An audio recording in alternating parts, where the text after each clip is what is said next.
মাননীয় সভাপতি, পুনর্জন্মবাদী অর্থনীতি যখন শুধু স্লোগান বা বড় বড় কর্পোরেটদের পকেট ভরার নতুন ফন্দি হয়ে দাঁড়ায়, তখন সচেতনতার দ্বারগোড়ায় প্রত্যেকটি মানুষকে যেতে হয়।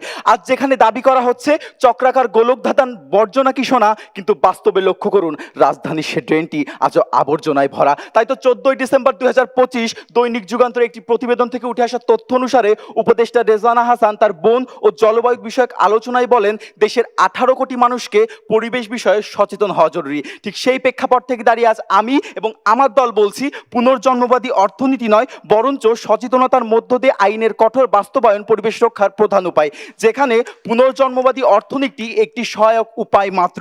ধন্যবাদ মাননীয় সভাপতি, বিজ্ঞ বিচারক মণ্ডলী সহ উপস্থিত সুধী সকলকে। মাননীয় সভাপতি, আজ আমাদের বিতর্কে বিষয় নির্ধারণ করা হয়েছে পুনর্জন্মবাদী অর্থনীতি পরিবেশ রক্ষার প্রধান উপায়। বিপক্ষে অবস্থান করছি এবং আমরা বলছি পুনর্জন্মবাদী অর্থনীতির মতো একটি বাস্তবায়ন জটিলতা ও ধীরগতি সম্পূর্ণ অর্থনীতি মডেল কোনোভাবেই পরিবেশ রক্ষার প্রধান উপায় হতে পারে না। মাননীয় সভাপতি, ভাবলেও হাসি লাগে এবং মাঝে মাঝে নিজেই ভাবনার জগতে জড়িয়ে যায় যে আজ পক্ষ দলের প্রথম বক্তা এসে বলে গেলেন পুনর্জন্মবাদী অর্থনীতির কথা, দ্বিতীয় বক্তা এসে বলে গেলেন সার্কুলার ইকোনমির কথা এবং তৃতীয় বক্তা এসে বলে গেলেন মাননীয় সভাপতি ডিগ্রোথ ইকোনমির কথা। আমরা কোনটাকে বিশ্বাস করব? ভাবনার জগতে না ভারিয়ে যেতে ইচ্ছা করছে। মাননীয় সভাপতি, প্রথম বক্তা বলে গেলেন উৎপাদন কমিয়ে নেওয়া। আচ্ছা লক্ষ্য করুন বিজ্ঞ প্রতিপক্ষ, আজ যে সংস্থা উৎপাদন করবে, অর্থাৎ একজন ব্যক্তি, যেই ব্যক্তি আপনার উৎপাদন ভোগ করবে, অর্থাৎ আরেকজন ব্যক্তি এবং যেই ব্যক্তি এই সকল ভোগ সুষমভাবে বন্টন করবে, এই তিনজন ব্যক্তি যদি সঠিকভাবে সচেতন না হয়, তাহলে আপনাদের উৎপাদন কমাবে কে? ঠিক সেই প্রেক্ষাপট থেকে দাঁড়িয়ে আমরা বলতে চাই, আগে সচেতনতা কাজ করে, তারপর যে কাজ করে তাদের পুনর্জন্মবাদী অর্থনীতির ব্যবস্থা। সময়ত সভাপতি, তিনি বলে গেলেন যে কোনো আইন নেই, যে আইন বাংলাদেশে এমন কোনো আইন নেই, কিন্তু আইন থাকা সত্ত্বেও আজ বন উজাড় করা হচ্ছে।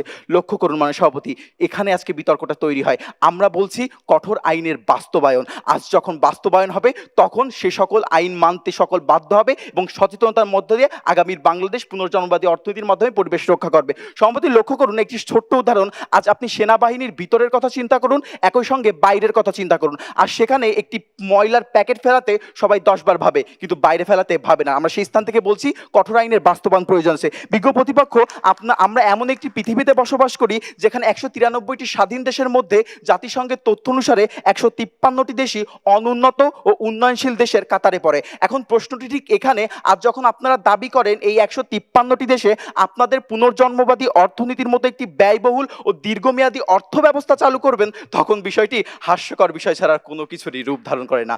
সম্মানিত সভাপতি, গল্প হলেও সত্য, কাল যখন কমলাপুর রেল স্টেশনে নামি, চোখে বাঁধে ডান কাঁধে ছোট্ট শিশুকে না এক মা, যে নাকি ভিক্ষা করছে ছোট শিশুটির খাবারের জন্য।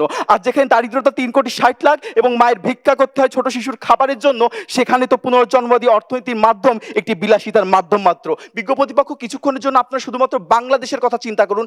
এমন একটি দেশে আপনাদের পুনর্জন্মবাদী অর্থনৈতিক মডেল আপনারা কিভাবে কার্যকর করবেন? তাহলে কি আমরা মেনে নেব এই অর্থনীতির মডেল শুধুমাত্র উচ্চ শ্রেণীর লোকেদের জন্য? মাননীয় সভাপতি, বাংলাদেশ প্রতিদিনের একটি প্রতিবেদন, বঙ্গোপসাগরের মাঝে তৈরি হয়েছে প্লাস্টিক এবং আবর্জনার বড় এক দ্বীপ। বিজ্ঞ প্রতিপক্ষ, আপনাদের কাছে প্রশ্ন, কিভাবে এই প্লাস্টিক আপনারা রিসাইকেল করবেন এবং রিসাইকেল করতে পারলে বিষয়টি কতটি পরিবেশ বান্ধব হয়ে দাঁড়াবে? তা ডেইলি ক্যাম্পাসের তথ্য অনুসারে প্রতি বছর বিশ্বজুড়ে 380 মিলিয়ন টন প্লাস্টিক ব্যবহার করা হচ্ছে, যার 50% একবার ব্যবহারের পর ফেলে দেওয়া হচ্ছে। আপনাদের কাছে আবারও প্রশ্ন, কিভাবে এই প্লাস্টিক আপনারা নির্মূল করবেন? আপনাদের পুনর্জন্মবাদী অর্থ ব্যবস্থা দিয়ে। কিন্তু মাননীয় সভাপতি, এখানে আমাদের সচেতনতা কি বলে? আমাদের সচেতনতা বলে আজ আপনি প্লাস্টিক ব্যাগের ব্যবহারের বদলে পাটের, কাপড়ের, কাগজের ব্যাগ ব্যবহার করুন এবং আপনি যদি নিজ ব্যক্তি সচেতন হন, তাহলে এই সকল ব্যাগ বহন করার অভ্যাস এমনি আপনার গড়ে উঠবে। মাননীয় সভাপতি, আন্তর্জাতিক প্রকৃতি এবং প্রাকৃতিক সংরক্ষণ সংঘ IUCN একটি গবেষণায় উঠে আসা তথ্য অনুসারে আজ পরিবেশের ক্ষতি পরিমাপ করা যতটা সহজ, পুনর্জন্ম পরিমাপ করা ততটা সহজ নয়। মাটির স্বাস্থ্য বা জীববৈচিত্র্য কতটি উন্নত হলো তা মাপার কোনো একক মানদণ্ড নেই। সেই জন্য তো UND এভারেজের মতো অনেক কোম্পানি একে গ্রিন ওয়াশিং, যাকে এক কথায় বলে পরিবেশ বান্ধব হওয়ার ভান ধরে বসে থাকে। মাননীয় সভাপতি, আজ যদি ওই সকল কোম্পানির মালিক সচেতন হতো, তাদেরকে ভান ধরার আশ্রয়কে গ্রহণ করতে হতো। আর যদি ওই সকল কোম্পানির মালিক সচেতন হতো, তাদেরকে পুনর্জন্মবাদী অর্থনীতি ব্যবস্থা পর্যন্ত যেতে হতো। তাই আমরা বলতে চাই, সচেতনতা নয়, সচেতনতার মধ্য দিয়ে পুনর্জন্মবাদী অর্থনীতি পরিবেশ রক্ষার প্রধান উপায় নয়, সচেতনতায়। মাননীয় সভাপতি, লক্ষ্য করুন ইতিমধ্যে আমরা আমাদের 3টি বাস্তবমুখী উদাহরণ সহ দেখাতে সক্ষম হয়েছি কিভাবে আমরা নাগরিক সচেতনকরণের মাধ্যমে আজ পরিবেশ রক্ষা করব, কিভাবে কঠোর আইন বাস্তবায়নের মাধ্যমে পরিবেশ রক্ষা করব। কিন্তু আজ আমরা যে সকল প্রশ্ন রেখে গিয়েছিলাম, একটি প্রশ্নেরও যথাযথ যথাযথ উত্তর দিতে পারেনি আমাদের বিজ্ঞ প্রতিপক্ষ। একই সঙ্গে তারা এই ভিত্তিটি মজবুত করতে পারেনি কিভাবে তাদের অর্থনীতি মডেল কার্যকর করতে। ঠিক সেই প্রেক্ষাপট থেকে দাঁড়িয়ে আমরা বলছি পুনর্জন্মবাদী অর্থনীতি নয়, বরঞ্চ সচেতনতার মধ্য দিয়ে আইনের কঠোর বাস্তবায়ন পরিবেশ রক্ষার প্রধান উপায়। ধন্যবাদ মাননীয় সভাপতি, ধন্যবাদ সকলকে।